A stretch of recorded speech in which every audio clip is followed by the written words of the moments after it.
Hello and welcome to the video. If this is your first time here, my name is Mike. If you've been here before, my name is still Mike, but you would have known that already. Just southeast of Edmonton lies Cooking Lake, a serene body of water whose name comes from the Cree word Apaminowasu, meaning place where we cook. This lake gently links two small communities, North Cooking Lake and South Cooking Lake. South Cooking Lake is the older of the two. In 1892, Sheriff Robertson of Edmonton chose this spot for a summer camp and built a permanent cottage the following year. Early settlers found the area appealing, not only for its natural beauty, but also for the promise of farming. The fertile soil around the lake supported small-scale agriculture and homesteading, which helped grow the community. By 1905, South Cooking Lake had a store, post office, and a school, becoming a hub for local families. In 1923, the South Cooking Lake Community League was formed, a tradition that continues to bring neighbors together almost a century later. The community also once hosted a lively summer resort, attracting visitors eager for boating, fishing, and swimming in the warmer months. North Cooking Lake developed a bit later, tied closely to the arrival of the Grand Trunk Pacific Railway in 1909.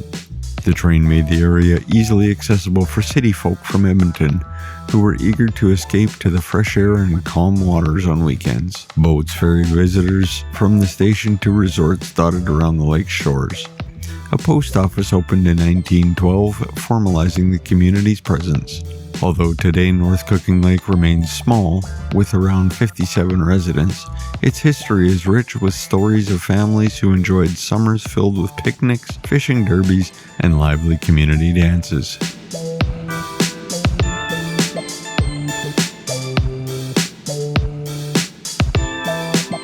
But it's not just a summer destination.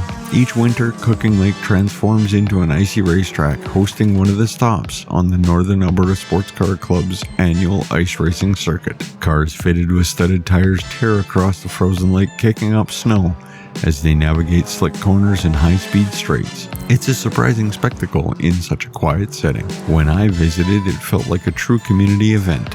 Cold noses, warm coffee, and a lot of cheering. Just east of South Cooking Lake is the Edmonton Cooking Lake Airport, Canada's longest continuously operated airport. Established in 1926 as a floatplane base, it launched bush pilots into the northern wilderness. These pilots are vital for connecting remote communities and transporting supplies across the vast northern reaches of Alberta, especially before roads and highways were developed.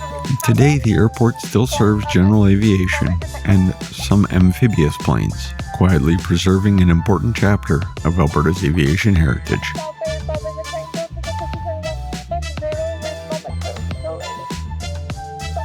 Both communities and the lake have witnessed many changes over the past century, from indigenous roots to early settler farming, to summer resorts, winter races, and aviation milestones.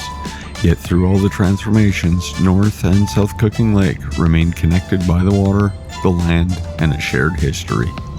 All that remains now is for me to remind you to subscribe if you haven't already, like the video if you did, feel free to share it with friends or family members who you think may enjoy it, and remember, you can find Gradient Imaging on Facebook, Instagram, and TikTok. But until next week, bye-bye.